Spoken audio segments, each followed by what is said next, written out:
দর্শক, স্বাগত জানাচ্ছি দৈনিক সকালবেলা থেকে। সাথে রয়েছে আমি মাহমুদ বিন মারুফ।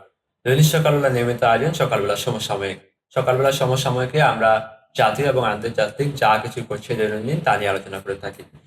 আমার এই স্টুডিওতে আজ উপস্থিত হয়েছেন জনাব অনদ আলী হোসেন সাহিদী, নির্বাহী সম্পাদক দৈনিক সকালবেলা।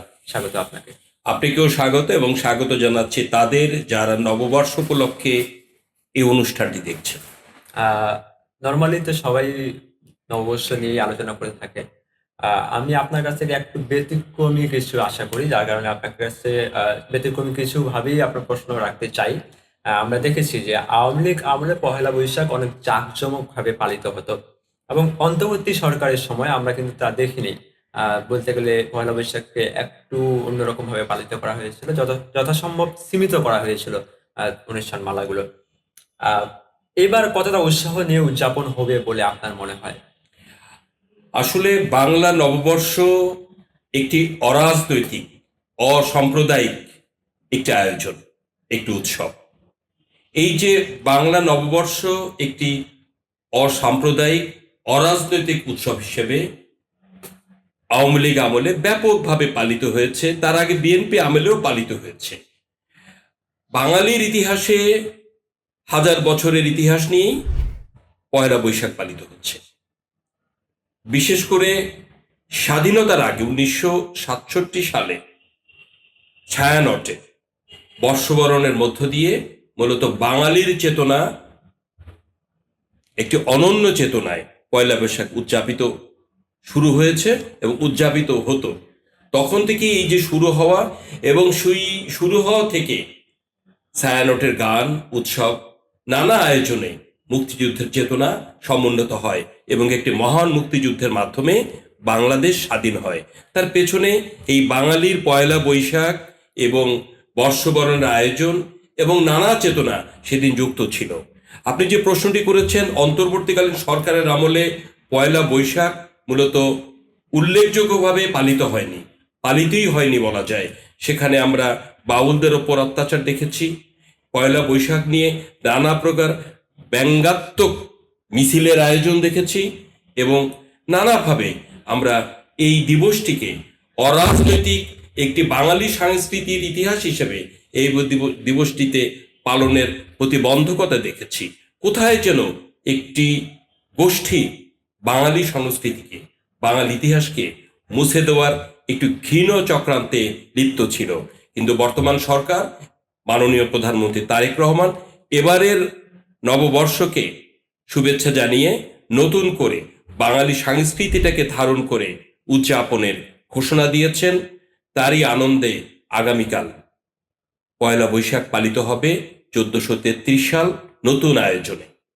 খুব ভালো বলেছিলেন। আমি একটু টেনে আনতে চাই, সেটা হলো আপনি বলছিলেন যে বাউলদের উপর আক্রমণ করা হতো, এবং আমরা দেখেছি যে কালের বিবর্তনে বর্তমানে হারিয়ে যাচ্ছে চারি গান, ছাড়ি গান, ভাওয়াইয়া গান, বাউল গান।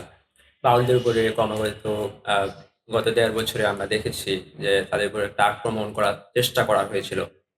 বর্তমান যে সরকার আছে, বর্তমান সরকারের কাছে কিরকম প্রত্যাশা রাখছেন যে বাংলা সংস্কৃতি বা ঐতিহ্য রক্ষায় তারা কিভাবে প্রভাব রাখবে বা কিভাবে প্রভাব রাখতে পারে? বা আসলে আসলে আপনি খুব চমৎকার প্রশ্ন করেছেন। আপনি বাংলা সাহিত্য এবং নববর্ষের ইতিহাস হাজার বছরের। বাংলা সাহিত্যে প্রাচীন যুগ, মধ্যযুগ, আধুনিক যুগ, সকল যুগেই বাংলা ভাষাকে সমুন্নত করার জন্য আয়োজন ছিল। সেখানে হাসন রাজা, লালন ফকির থেকে শুরু করে আপনার কবি সাহিত্যিকেরা বাংলা ভাষাকে সমুন্নত করেছেন, এবং সিরাজ শাহ এবং হাসন রাজা, লালন ফকিরের পথ ধরে বাংলা ভাষা আরো সমৃদ্ধ হয়েছে। শুরু হয়েছে বাউল গানের। বাউল গান শুধুমাত্র গানই নয়, বাউল গান আমাদের প্রাণের কথা বলে, আধ্যাত্মিকতার কথা বলে, সৃষ্টিকর্তার প্রেমের কথা বলে, মনুষ্যত্বের কথা বলে, মানবিকতার কথা বলে। এই যে মানবিকতার কথায়, মনুষ্যত্বের কোথায়, সৃষ্টিকর্তার প্রেমের যে ভজন, যে গান, যে আয়োজন, এগুলো বাউলরা পরিবেশন করেন আমাদের অন্তরের খোরাক হিসেবে এবং সৃষ্টিকর্তার অনন্য প্রেম হিসেবে। এই যে দেখেন, অন্তর্বর্তীকালীন সরকার আমলে আবুল সরকার নামক একজন বাউল কবিকে গ্রেপ্তার করা হলো। প্রধানমন্ত্রী তারেক রহমানের নেতৃত্বে নতুন সরকারের আমলে তিনি ইতিমধ্যে জামিন পেয়েছেন। এই যে বাউলদের প্রতি যে অন্তর্বর্তীকালীন সরকারের আমলের অত্যাচার, মব জাস্টিস, নানা কিছু হয়েছে, এগুলো শুধুমাত্র মব জাস্টিস নয়, একটি ঐতিহাসিক সংস্কৃতিকে মুছে দেওয়ার চক্রান্ত ছিল। কিন্তু বর্তমান সরকার এই চক্রান্তকে রুখে দিয়ে নতুন করে বাঙালির ঐতিহ্যকে ধারণ করতে নানা আয়োজন শুরু করেছে। আমরা সেই আয়োজনের প্রতি স্বাগত জানাচ্ছি। খুব ভালো বলেছেন। আমি আপনার কাছে প্রশ্ন রাখতে চাই যে বর্তমানে কিন্তু আমরা পশ্চিমা সংস্কৃতির দিকে একটু ধাবিত হচ্ছি বলা যায়। পশ্চিমা যে কালচার, সে কালচারের দিকে বর্তমান যে যুব সমাজ বা বর্তমান জেনারেশন খুব একটা আকৃষ্ট হয়ে যাচ্ছে। বাংলাদেশের যে আবহমান বাংলার যে সংস্কৃতি, আবহমান বাংলার সংস্কৃতি ধরে রাখতে বর্তমানে কি রকমের পদক্ষেপ নেওয়া যেতে পারে? আসলে আপনি নিশ্চয়ই জানেন যে বাংলা ভাষা এমন একটি ভাষা যে ভাষাটি আন্তর্জাতিক মাতৃভাষার মর্যাদা পেয়েছে। আর এই মর্যাদা পাওয়ার পেছনে তাদের এই দীর্ঘদিনের ত্যাগ, ইতিহাস, ঐতিহ্য আছে। আর ঐতিহ্যের পথ ধরেই এই দেখেন একটি কথা, আমরা যদি অবিভক্ত বাংলাকে চিন্তা করি তাহলে আমরা রবীন্দ্রনাথ ঠাকুর, কাজী নজরুল ইসলাম থেকে শুরু করে জীবনানন্দ দাশ, তার আগে জসীমউদ্দিন, সবাই যে বাংলাকে ধারণ করেন। তার আগে আমরা যদি বলি বঙ্কিমচন্দ্র চট্টোপাধ্যায়, ঈশ্বরচন্দ্র বিদ্যাসাগর, এই যে বাংলা সংস্কৃতি, বাংলা ভাষা, এটি তো আমাদের প্রাণের ভাষা, আমাদের অন্তরের ভাষা। আমরা যখন সৃষ্টিকর্তার কাছে আমরা আত্মনিবেদন করি, আমাদের প্রাণের কথা, আমাদের প্রেমের কথা, আমাদের বিনয়ের কথা, সেটা কিন্তু মাতৃভাষায়, অন্তরের ভাষায় আসে। সেই ভাষাকে মুছে দিতে যে পশ্চিমা শিল্প, পশ্চিমা সংস্কৃতি আমাদেরকে গ্রাস করছে, সেখান থেকে আমাদের মুক্ত হতে হবে, মুক্ত করতে হবে আমাদের আগামী প্রজন্মকে। এবং এটাই হচ্ছে আমাদের সাংস্কৃতিক যুদ্ধ। আপনি নিশ্চয়ই জানেন যে আমাদের একটি মন্ত্রণালয় আছে, সংস্কৃতি বিষয়ক মন্ত্রণালয়। আমাদের একটি এই মন্ত্রণালয়ের অধীনে আন্তর্জাতিক মাতৃভাষা ইনস্টিটিউট আছে, বাংলা একাডেমি আছে, শিল্পকলা একাডেমি আছে, আছে আরও কিছু নানা প্রতিষ্ঠান। এরা সকলে মিলে কাজ করছে বাংলা ভাষাকে সমৃদ্ধ করার জন্য। বাংলা ভাষা সমৃদ্ধ মানেই আপনার হাসন রাজা, লালন ফকির, সিরাজ শাহ, এদেরকে বাদ দিয়ে নয়, এদেরকে নিয়ে। কারণ এরা আমাদের সৃষ্টিকর্তার প্রেমের কথা বলে। প্রেম হচ্ছে বিশ্বজনীন। আপনি যদি মওলানা জালালউদ্দিন রুমির কথাও বলেন, শামস তাবরেজির কথা বলেন, তাদের কথা জানতে পারি বাংলা অনুবাদে। আমরা কিন্তু উর্দু, ফার্সি ভাষায় সেটা জানতে পারি না। আমরা তখনই জানতে পারি যেটা বাংলা অনুবাদ করা হয়। আমরা আমাদের আল্লাহ রাব্বুল আলামিন যখন ওহী নাজিল করলেন, পবিত্র কালামে পাক নাজিল হলো হীরা গুহায়, তার অনুবাদটি আমি যেইভাবে অনুভব করি, যেভাবে বুঝি, আমরা কিন্তু আরবি ভাষায় সেটা বুঝি না।